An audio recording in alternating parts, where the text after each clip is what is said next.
where one is left totally speechless, even though there's quite a ruckus as everybody talks about the performance. Welcome back, and thank you for tonight. Glorious, glorious.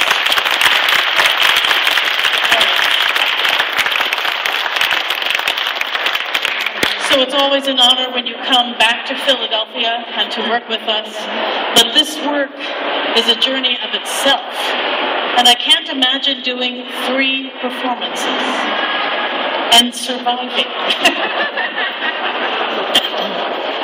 I always think people who've survived the war had much tougher experiences. Much more. So when we're playing this piece, it's not about us, it's about the memory of those people, thanks to whom we're alive. I think that this is the message, and the message works still after 70 years, exactly the same way when it was written. It's not about the war itself, to me. It's more about the human suffering and the human ability to overcome the suffering, to transcend it. And thanks to the greatness of the human spirit, to bring through the suffering, through all the atrocities of the war, to some kind of a utopic ending. And if you think that this finale was written in December of 1941, when Moscow nearly fell into the hands of Nazi troops, there was no hope for victory whatsoever. It was just a question of time, how soon the country will fall. Right. And then the composer writes something like this, giving his fellow citizens hope into something which wasn't to hope for. I think this is almost a heroic deed, because from somebody like him, who has suffered oppression in 1930s, understanding, people would rather expect a very pessimistic ending to a symphony, and he gave something else. He gave to the people what they needed. As soon as the victory became more or less secure after the Battle of Stalingrad, he wrote a much deeper and much more... What happened? Someone helped us. Thank you. He wrote a much deeper and much more philosophical account of the events of the war in the 8th Symphony, which ends in a much more ambiguous, almost apocalyptic way. And then when the war was over, he wrote the 9th, which is like a slap in the face of the officials of the government. So I think he wrote the 7th not because it was a kind of a social expectation. He wrote it because he thought it was important. And so it's not the world as glorious as it is, but it's the world as one imagines it. One hopes it to be. It's the same thing as with Beethoven in the end of his Fidelio. I don't think anybody could believe in such a happy outcome of such a sad story, and yet it happens, and it sets an example. That's where art can transcend human experience and bring it into a different level. And so it did tonight. Thank you again. So, yes.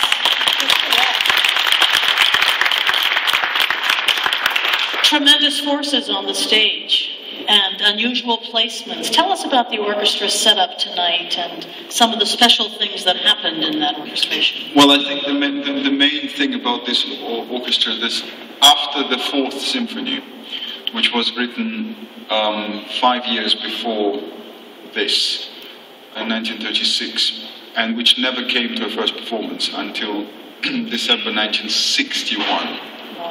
Because Shostakovich withdrew it from the first performance and put it under lock. He was fearing repressions for the piece after the criticism he received after Lady Macbeth of Mtsensk, early in 1936. So after that symphony, anything he wrote up to date was written for normal forces.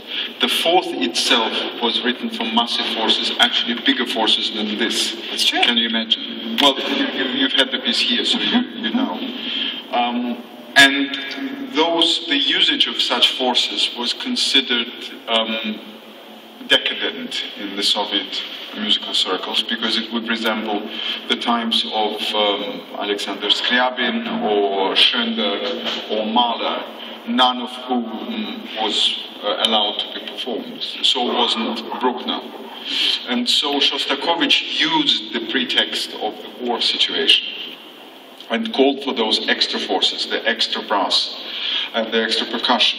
Although it was being very, very cunning, he wrote in the score that the setting of the what we call nomenclatura, the amount of the instruments in the orchestra is a normal one. So you have a triple wind, 3 trumpets, 4 horns, etc. But then he writes, on top of it, the composer requires the presence of an extra 3 trumpets, 3 trumpets. They're not mentioned as being the members of the main orchestra, as though he was fearing repressions for that. So basically, it's a symphony which is written for 8 horns, but officially it's 4 horns plus.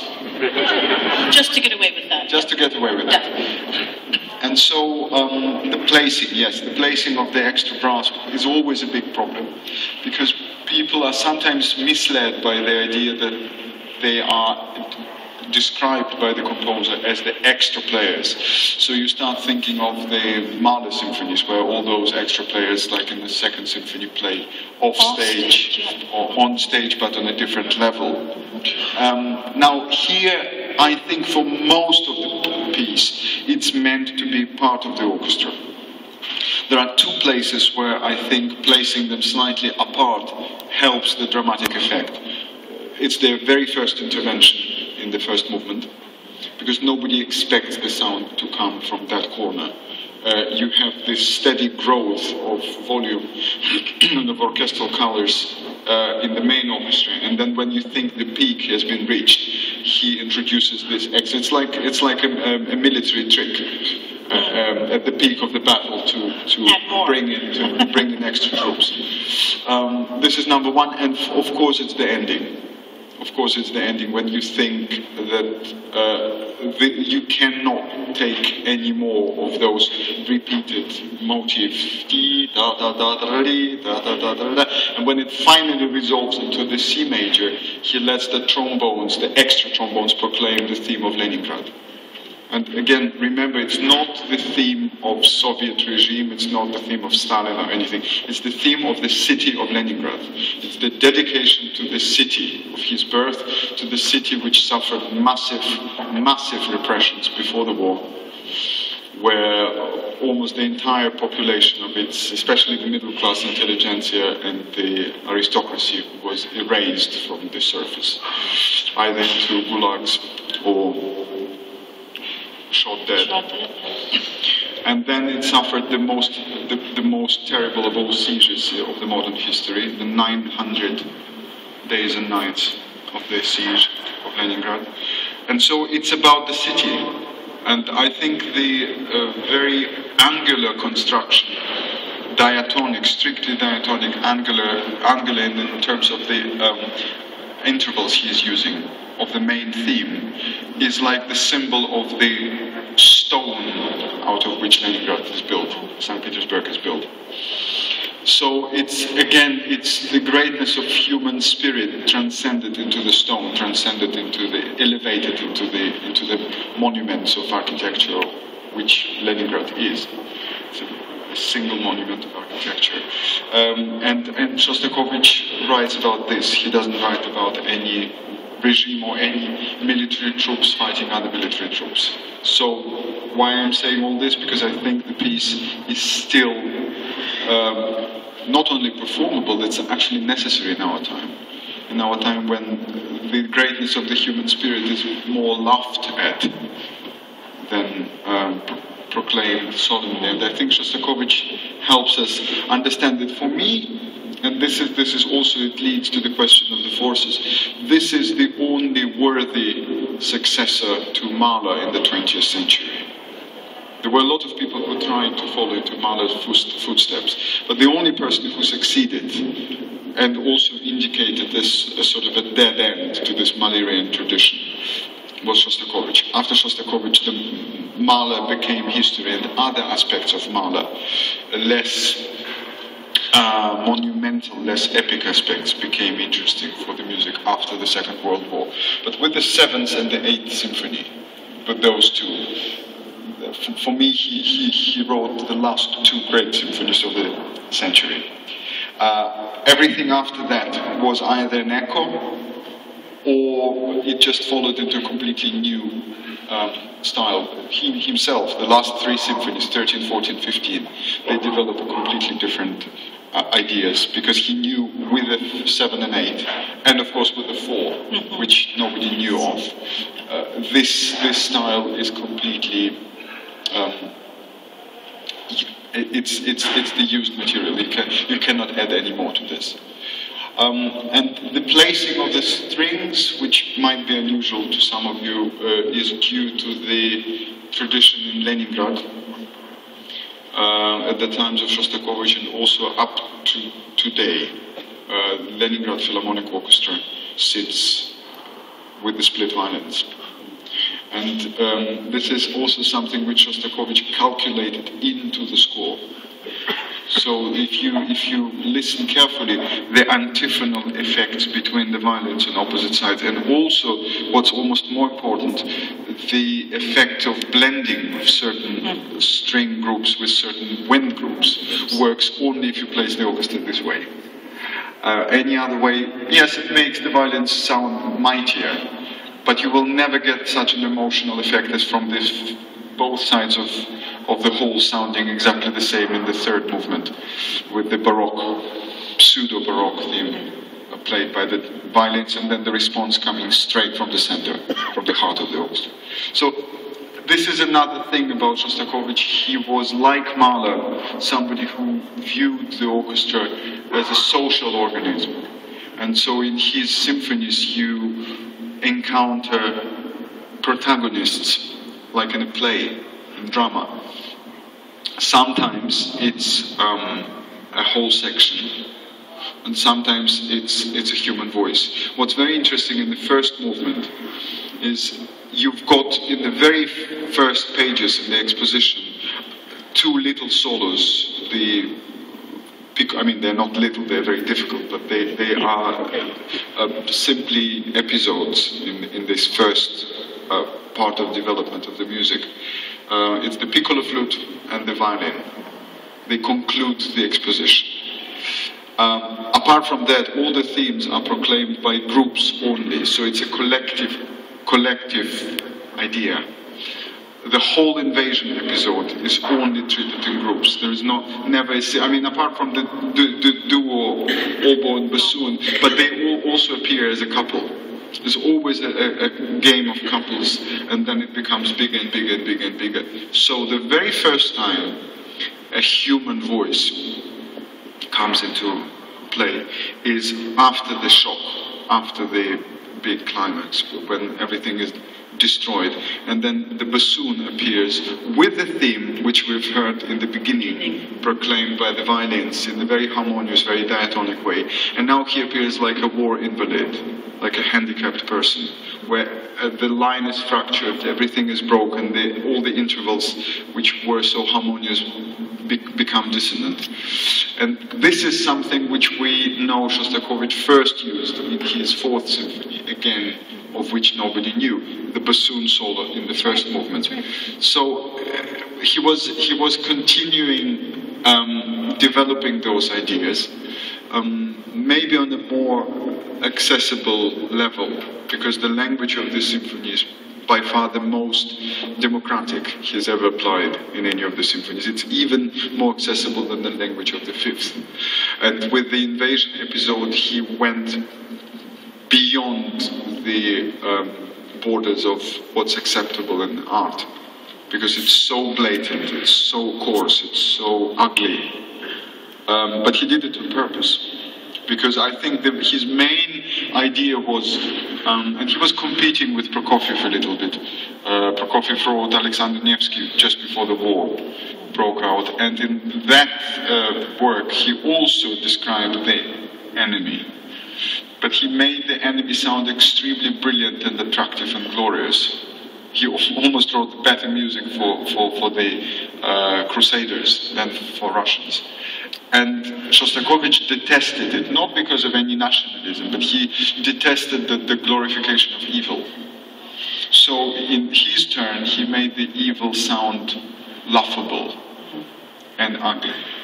And it's not about Germans or any nation, it's simply about the ugliness of the evil. There is, by the way, a theory which is, I think, not completely untrue, that almost the entire first movement was conceived before the war broke out. Yes. So in the first days of the war, under the falling bombs in this Leningrad, he finished the ideas of the first movement. But there is a documentary where he's playing, in the very first days of the war, he's playing almost the entire first movement on the piano, which would have not been possible had he not had at least the ideas already preconceived. And that brings us to the thought that it's not necessarily the events of the 22nd June 1941, when German troops overstepped the Soviet borders, which led him to those ideas. It's the whole events in Europe preceding the war. If you look at his Fifth Symphony, which was written in 1937, in the first movement of the Fifth, there is already an echo, a pre-echo of the invasion episode. If you listen to Benjamin Britten's Symphonia de Requiem, which was written also around 1940, in the Scherzo, you have a similar idea developed. So the ideas were somewhere up in the air. And for me, it's not the first movement which makes the symphony great. It's what follows the first movement. And by far the greatest pages written, for me, are written in the third movement, which is the hardest to listen to, because it's so meditative and so epic in its development. It's almost like a Mahler adagio, which develops in circles. There are only two themes, but the way he develops them, he varies them and brings them back always on a different level. And what was fantastic tonight, the way the strings articulated the return of the theme, first in piano and then in the fiercest fortissimo. Because to me, this is the attempt of an non-believer to approach religion in the moments of emotional stress and despair. Because Shostakovich was an atheist, he didn't believe in anything, he didn't believe in afterlife. But he believed, for instance, in nature. So the usage of the natural overtones in the third movement, and also the return to the Baroque formulas of the past, this to me is like the return to the nature. The only harmony you find is in the nature. And then when you hear this prayer played by the strings at the end, it sounds very faint, it sounds pale, it sounds as though he actually cannot believe it.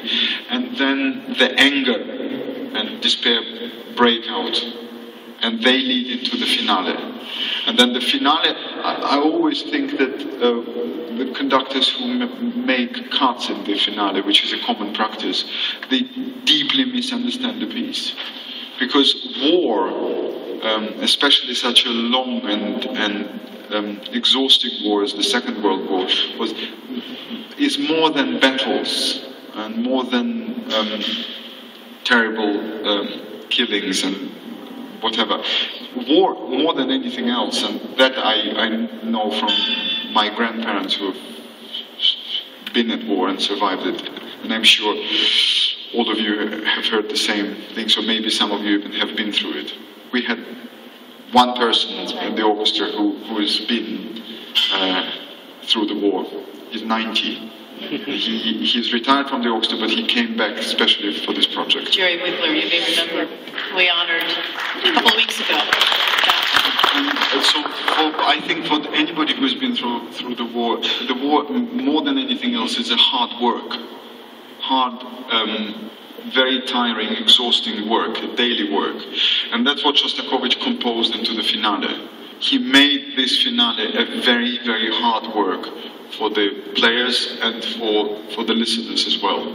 And only those who have the concentration to come full circle through this entire journey, are then blessed with the emotional catharsis of the end. But without it, it's shallow. Without it, it's like Hollywood. I mean, technically speaking, what he does at the end is Hollywood. Harmonically, rhythmically, and even orchestration. But it works the way look at Mahler 3 or Mahler 2, the end of Mahler 2. This was written long before Hollywood was created, but those are the same means. And in order for it not to sound like film music, you have to approach everything which precedes it very seriously. Go through that journey. Go through the journey, and then logically you achieve it. Bravo. Wonderful explanation. We saved this symphony for you, and aren't we glad we did?